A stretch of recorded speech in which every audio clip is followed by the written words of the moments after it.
যেই জনের সামনের যে মাঠটা আছে ওটায় বসে আছি, কত মেয়ে হাঁটছে, আর ওকে আমি হাঁটতে বলি একটু হাঁটে না, যে যার মতন হাঁটছে।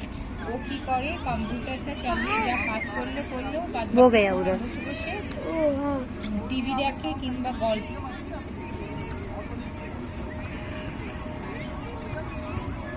তুমি দেখো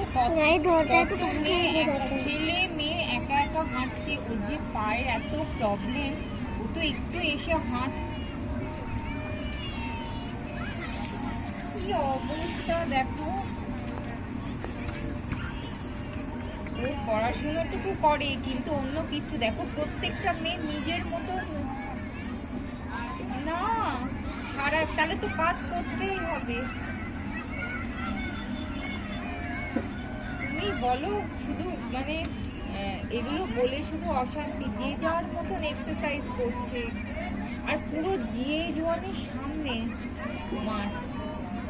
এমনিতে তো অটো করে যাতায়াত করে, ছেড়ে দিকে যাও, হ্যাঁ যে যার মতো।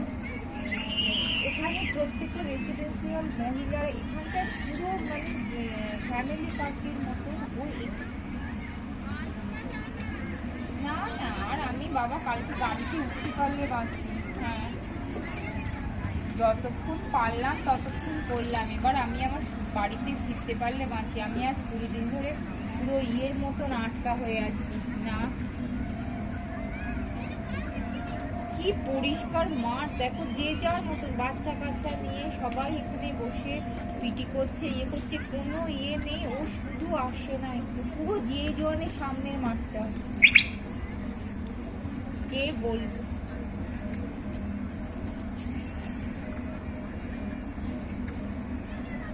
ও না না না, ওইটা এখন বলতে গেলে বলে ছোট থেকে বই মুখে করে কেন ঘরে বসিয়ে রেখেছে, সেটাও আমার দোষ ছিল না।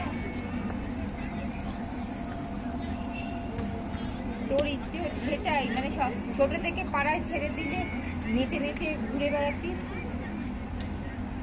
সে তো বটে।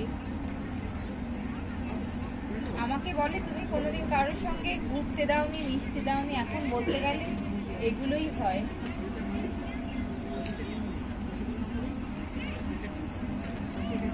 আসো, গেলে কি খাবার আনে সেটা দেখে খাচ্ছি।